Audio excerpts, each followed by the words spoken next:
up the hill in Groveland, they're paying for a pretty extensive classification and compensation study because we haven't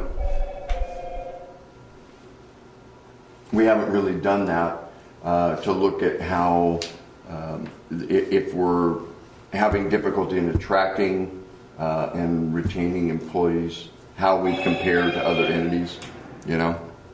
So that's what is going on up there, but that is something that is going to provide us information at somebody else's expense about. Because normally that's how you look at your salaries, to make sure that when we go out and if we advertise for a grade 2 operator, you would think, okay, well, we're going to be able to get a grade 2, no problem. But if we advertise for a grade 2 operator at our salary scale right now, we will not get one applicant from an experienced grade 2 operator. It's throughout the whole area, you know, not just Tuolumne, Mariposa, but I mean, all the rural communities are really struggling with it. So anyway, this will give us some information. And that is the only other things that are in the report is the leak report that is half the size of what anybody can read, the water audit summary. Sometimes it's easier to read it online than it is to try to look at that sheet. I could probably start producing it on 11 by 17 and it might be a better read. It's not that it's gotten any smaller or more data on it, it's just it fits it to the sheet and it's really small. Or maybe I just summarize the information on it. But we're still looking at high leakage rates, and it's completely due to the service lines. I mean, we had you can see on that report, I don't remember if it was 12 or 15, I'd have to look at it, of service lines that were replaced in August. So they just keep popping up. And we're going out to bid this month for a couple hundred of them with the IRWINT money. Are they reported? I'm sorry. Are they reported? How are they reported? Do you get them early, or do you don't know? Well, we don't know until it pops up visibly in either the community or we see it. It can be leaking for months before it pops through the asphalt. We don't know. On your leak report, I was taking a look at it. I think, honestly, you can make it fit nicely on a page, but you need to go the other way.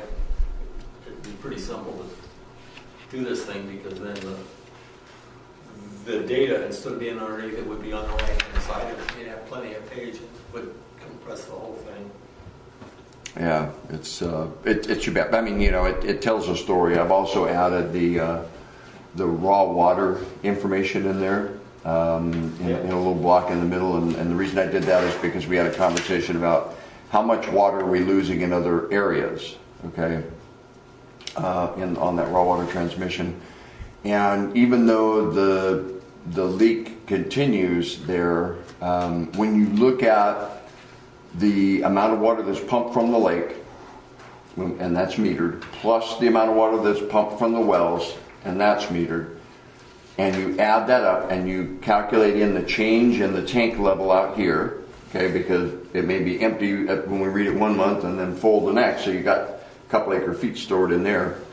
So you add those up and you calculate the difference in that elevation of the tank, and then you look at how much water goes into the treatment plant, and that gives you a number as far as if there's loss. If there's, you know, if you pump a bunch more coming in than you've treated and your tank's not overflowing like crazy, then you're losing it somewhere.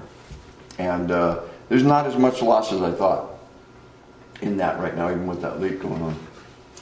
8% on one page and 25 on the other, is that real? Well, because you see on the page that's got 8%, that's because that's the page where we have a number of service lines that were replaced that month, and so I calculated in an estimated leakage rate from those identified and fixed leaks and deducted that from the total, okay, so that you can, it's actually about the same number if you put that number back in. But that just means that we still have, even with factoring in those leaks, we still have, you know, another 8% or so that we're leaking at that time. You're never going to get it down much more than 5%, even if you, unless you had a completely new system. We need steak dinners if it's 5%. Yeah, I know. Everybody who has anything to do Yeah. with water. Expensive steak. Okay. Randy, did you have anything? No, sir. Well, my report's in there, but I don't know if you guys have any questions for me. I, as a matter of fact, I did. I highlighted an item on there that down at the bottom of page 9, it says intake, and we were talking about the leaks, and I just, and that's being held up because of PG&E, I understand. And whether it's a small leak or whether it's a huge leak, in my mind, there's no reason why PG&E can't come out and fix that. And I think we ought to talk to Merlin more and maybe even give PG another call and tell them it needs to be fixed. Yeah, I made a phone call to Nourish, who was supposed to be, because what the problem is that Nourish has to coordinate their crew along with their subcontracted welder and along with PG&E to all do it the same day. And that's the problem, because PG&E can't nail us down to a day that they can come out and pull that pole out of the way for us. And I don't even know if they would just like to relocate the pole once we tell them they put it right on top of our water main. You know, I don't know what they're planning on doing. Right now, we just can't fix it. If we take that material away, the pole's coming down with power lines. So we're kind of at the mercy of PG&E until they say they're. And a gentleman stopped in this morning saying that he's still waiting 3 to 4 months for power to his house, the house that they built on the corner right here. And PG&E's so backed up, they're waiting 3 or 4 months to get power to their house. So I don't know when PG&E's going to help us out. Well, in my mind, I think we ought to give Merlin a call and ask him to get involved in this. And I think, you know, I call the president of PG&E and ask him if we're going to fix it. But it needs to be fixed. I mean, you just can't leave it sit there forever. And we're gonna get into weather. And then it's gonna be Yeah, dry. then we're going to be in weather, and then it's going to be even worse. So, yeah. So, Chase them around. okay. The next item on the agenda is approval of the consent agenda. So, Just a little update on the barge before we get off this.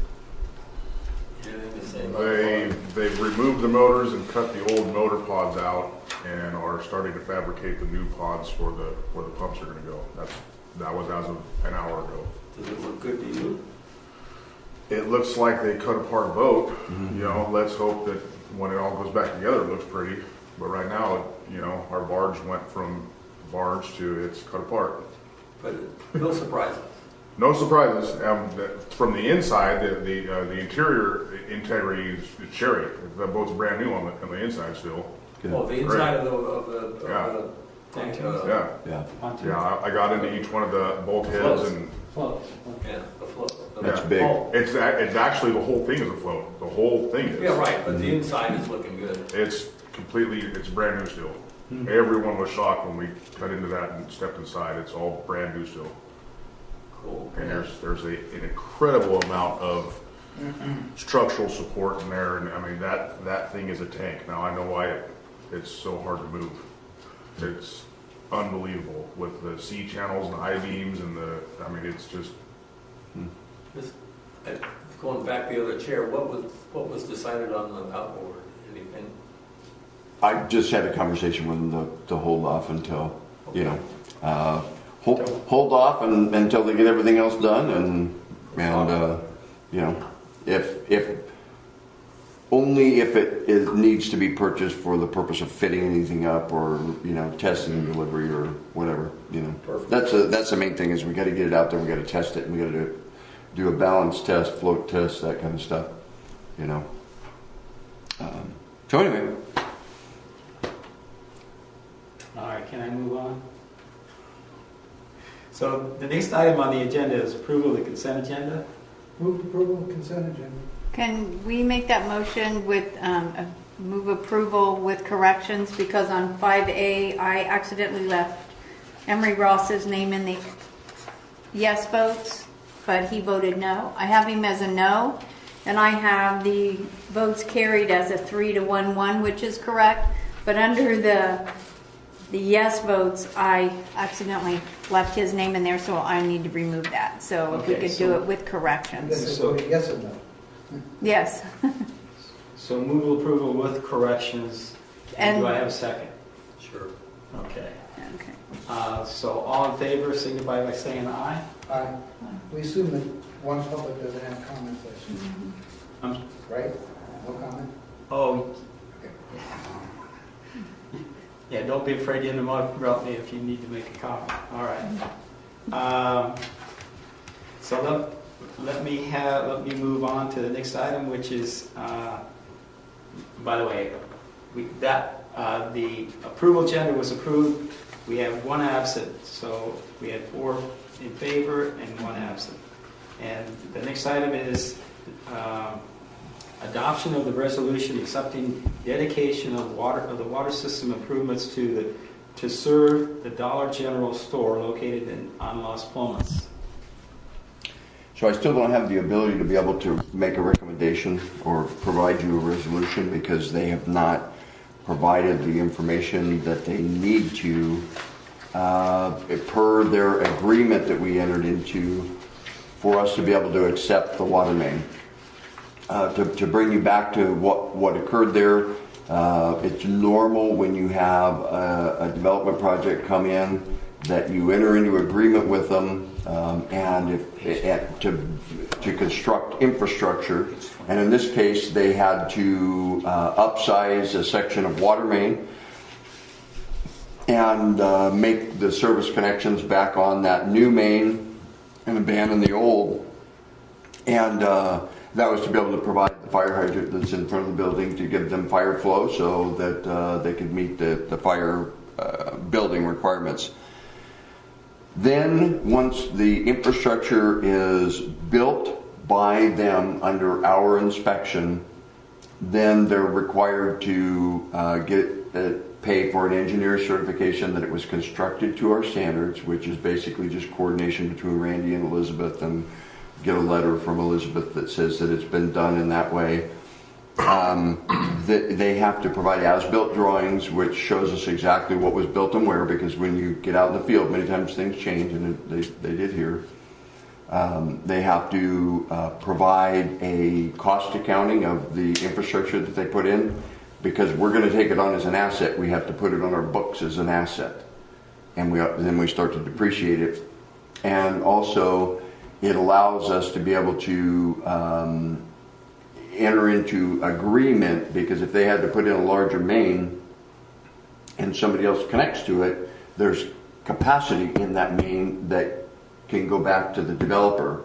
So you basically get the cost of what they put into it, and then there's a proportional number of new connections that could be part of that. So let's take, for example, if there was a new connection to the storage facility, and they had to put in a fire hydrant, and they would have had to build that main themselves. This is hypothetical.